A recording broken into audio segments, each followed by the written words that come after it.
The United States government officially moves its embassy from the Israeli capital, Tel Aviv, to Jerusalem today. In retaliation, Palestinians are preparing protests over the embassy's inauguration. U.S. President Donald Trump is widely criticized by Palestine and other Arab nations for the move. The Palestinian Authority government is currently boycotting all contact with American officials. Palestine says the relocation confirms a U.S. endorsement of Israel's policies and measures that undermine Palestinians' fundamental rights. For some analysis on the story, we're joined in studio by Afro-Middle East Center researcher Matshidiso Motsoeneng, who joins us in studio. Good afternoon to you. Thank you so much for joining us. A rather contentious matter, really. It seems to have upset two sides here that are wrestling for some voice and some power. We know that in the few months, tensions have been escalating and scores of Palestinians have been killed in protests and clashes. There are indeed two sides to the story. What is the bone of contention here? So thank you firstly for having me. So the big thing around Jerusalem as a place itself is that under the 1947 UN partition plan, Jerusalem was placed as an international city. So technically it's not under international law. It's not supposed to belong to either Palestinians or Israelis. And the announcement by Donald Trump, which happened last year, to declare Jerusalem as the eternal capital of Israel is essentially in violation of that international law. And this is why then there is this huge contention. We also know that in 1967, Israel occupied East Jerusalem. In 1981, officially annexed it.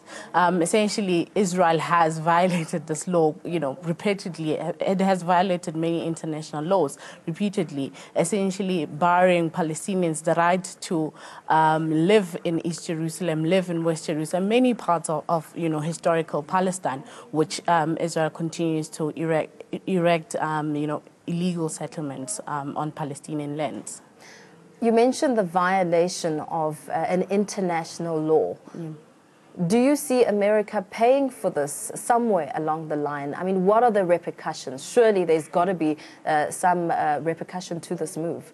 Unfortunately, no. I don't think there's even anyone in the world that could possibly make America do anything that it doesn't want to. And we've seen a very aggressive turn under, the current administration of Donald Trump, that, America continues to do what it wants. And we know that historically, the Americans have always been on the side of the Israelis, even though they call themselves, quote unquote, mediator in the role. We've already seen that they're not certainly, a very neutral player in the process, and they're definitely not even able to bring about any peace between Palestinians and Israelis. Could we see a negative impact for America itself? I mean, could we see more terrorism attacks, for instance, because of this move? Look, I think Palestinian resistance would certainly continue. Palestinians have always resisted quite peacefully in many instances. We've seen the protests in Gaza, for example.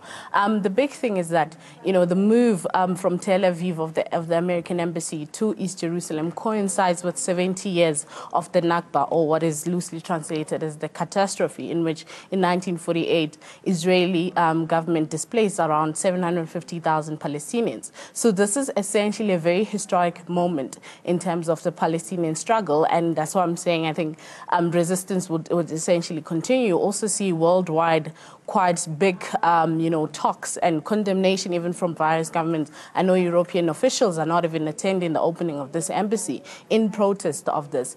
Whether or not someone will take the U.S. head on is a different matter altogether.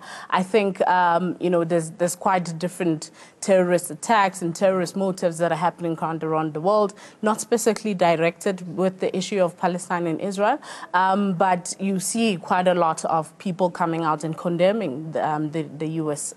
positions on this.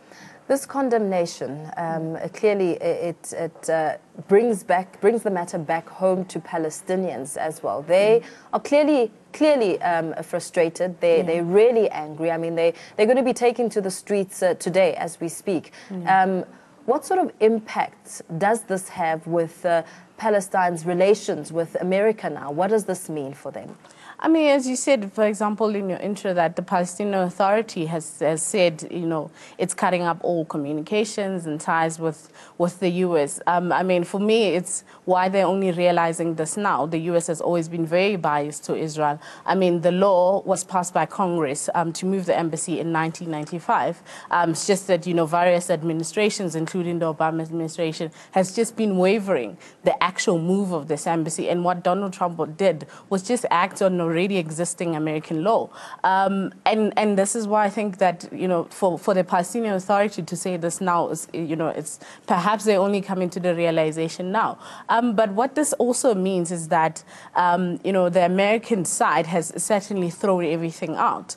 They're essentially saying to Palestinians, these are the conditions on the table. You come to the table upon these terms. There's no Palestinian terms that you're going to come with, already putting Israel as sort of the winner in this case. And I mean, also, even if you look at what has been happening in terms of the so-called negotiations or even a path to bring about some peace process, the U.S.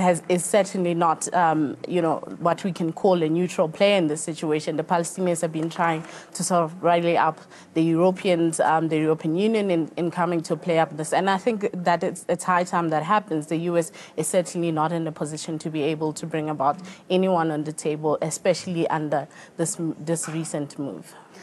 This is really just perhaps the thorniest issue, Israeli-Palestinian issue, the Jerusalem status as a whole. I mean, what sort of bigger intervention could come in here to bring some sort of peace? Because Palestinians are really determined. They're not going to back down. The protests are going to intensify. Yeah, but they're going to continue to protest and resist precisely because they don't have any other choice. We've seen quite a lot that, you know, Israel continues to violate international law. They continue to, you know, have a very aggressive policy on the ground. Palestinians living in, you know, so-called 48 areas, or what is known as the State of Israel, live under apartheid-like conditions. So obviously they don't have any other choice but to resist. Their occupation continues. I think now what could happen, you know, in terms of like even trying to bring, you know, Israelis to the negotiating table is essentially to have Israel put in such a place by the international community that it does not have any other choice but to go to the negotiating table. In terms of the bigger solution here, what do you suggest could help bring about some calm? I think, you know, lots of people, in terms of the Israeli-Palestinian situation, they always quote the South African miracle, for example. People speak about, you know, boycotting disinvestment and sanctions, you know, against the state of Israel, and how that has been able to bring down the apartheid state in South Africa, and that how that could possibly also bring down the Israeli state, which also has its own apartheid remnants with itself, the way in which it operates, the way in which it treats Palestinians, and the continued dispossessions of Palestinian lands. That's where we leave it. Thank you so much for your time and your analysis. Matshidiso Motsoeneng, they're joining us to give us a breakdown as the story develops on the ground